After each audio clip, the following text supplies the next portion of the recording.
In the western hills of Vale, where green slopes folded gently into one another like blankets laid out to dry, there stood a village called Briarwell. It was not a famous place. No king had been crowned there. No army had marched beneath its little stone arch. No songs of glory were sung in its square. Yet every evening, when the mist came down from the sheep fields and the river turned silver beneath the willow trees, Briarwell became the sort of place a tired heart might remember without ever having visited. Its cottages leaned close together along narrow lanes of worn limestone. Moss grew between the roof tiles. Copper pots hung beside kitchen doors. Window boxes spilled over with thyme, bluebells, and small yellow flowers that opened only after rain. At the center of the village stood the old bridge. It crossed the River Loon in 3 patient arches, each stone fitted by hand more than 200 years before. Children learned to count by touching the stones. Travelers rested there to watch trout move below the surface. Newly married couples placed small ribbons on its railing in spring. Beside the bridge lived Oren Thistlebrook, the lantern keeper. Oren was a small, broad-shouldered, hobbit-like man with round cheeks, silver-brown curls, and calm hazel eyes that always seemed to be listening. He wore a moss-green wool coat with wooden buttons, patched brown trousers, soft leather boots, and a copper keyring at his belt. Every evening, Oren walked through Briarwell with a ladder over one shoulder and a tin box of lamp oil in his hand. He lit the lantern beside the bakery first, then the lantern near the well, then the one above the bridge, then the 2 at the foot of the monastery path. No one had ever ordered him to do this. His father had done it, his grandmother before that. Oren continued because he believed darkness should never arrive in a village before warmth had been prepared to meet it. One gray morning in early autumn, rain began before sunrise. It was a soft rain, steady and silver, the kind that made roofs whisper and gardens breathe. Oren woke to its sound tapping against his small round window. The smell of damp earth came through the shutters, mixed with the faint sweetness of apples stored in the pantry. He lit his stove, warmed oat bread over the iron plate, and spread it with honey from Widow Merrow's hives. Outside, the village moved slowly into the day. Smoke lifted from chimneys. A baker's boy carried flour across the square beneath a sackcloth hood. 2 ducks argued beside the well. Somewhere, a hammer tapped gently as Master Fen repaired a loose shutter. Oren had just poured tea when someone knocked at his door. It was not a hurried knock. That was the first thing he noticed. It sounded careful, as though the person outside did not wish to disturb the morning more than necessary.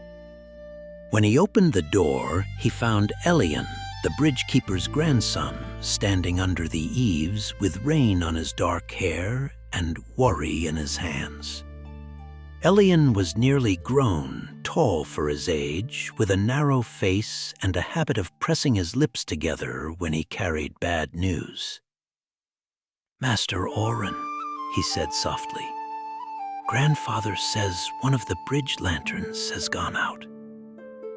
Oren glanced toward the window. Across the rain-blurred lane, the old bridge lay pale and quiet.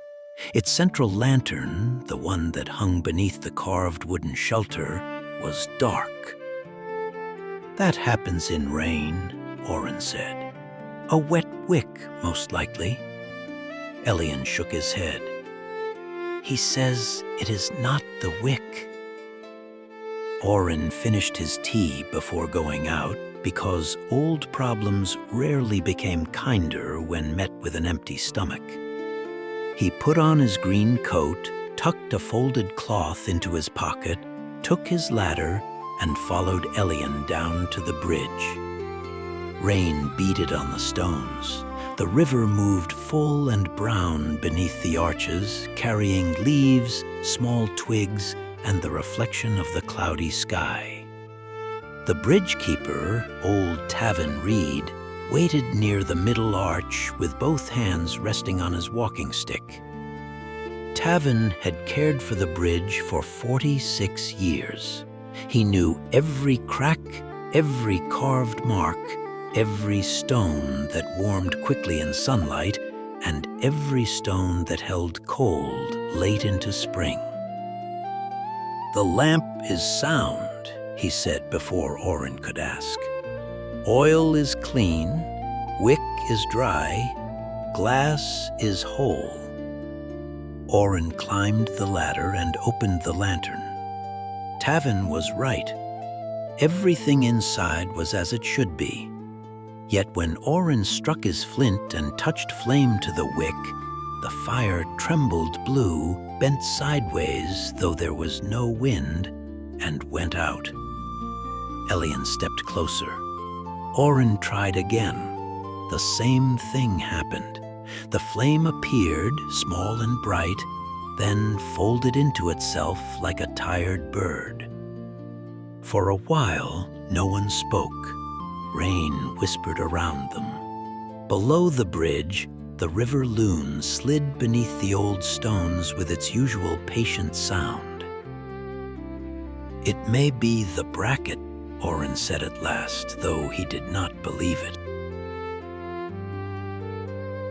Tavin looked at the lantern shelter, where old carvings ran along the beam: leaves, bees, fish, wheat, and a small open hand. "My grandmothers said this lantern was first lit the night the bridge was finished," Tavin murmured. "They brought fire from every hearth in the village, a spark from each home." Oren had heard the story.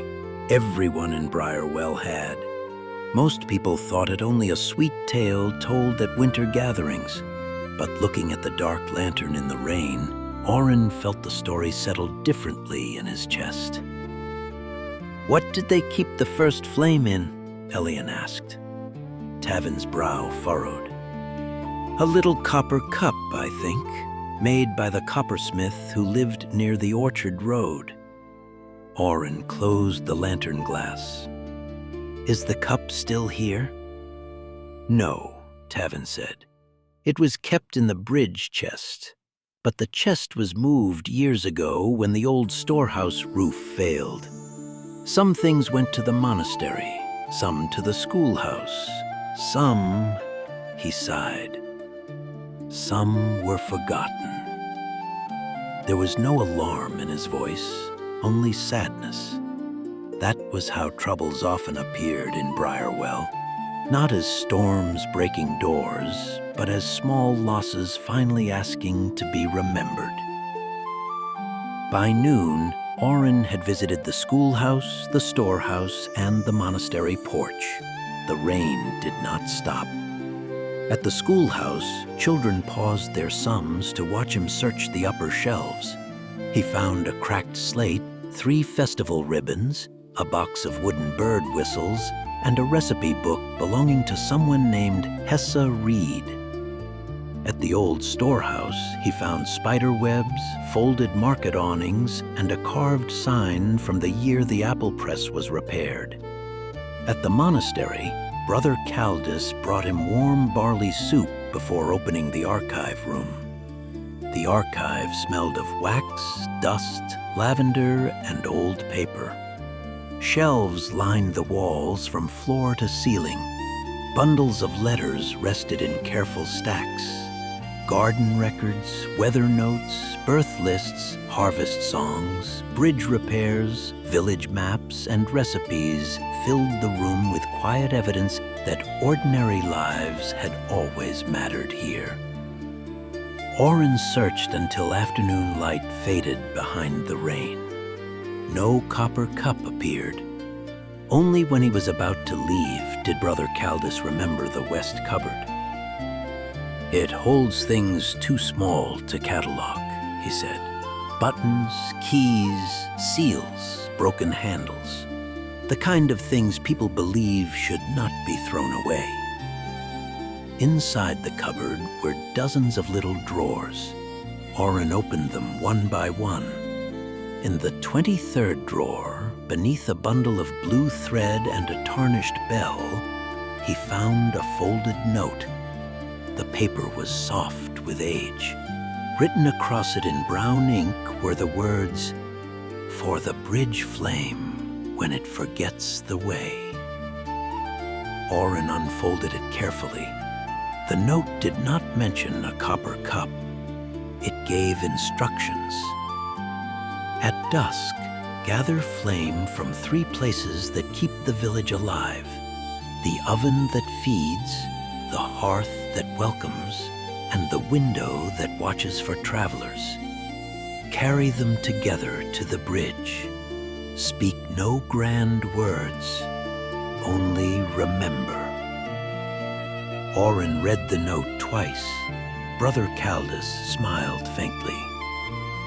"That sounds like old Briarwell." At the bakery, Mara was setting tomorrow's dough beneath linen. At the well, rainwater shone around the stones.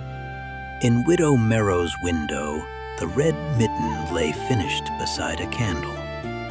Up on the hill, Ansel's traveler light burned steady in the dark. Oren reached his little cottage beside the bridge and paused before going in. The central lantern glowed behind him.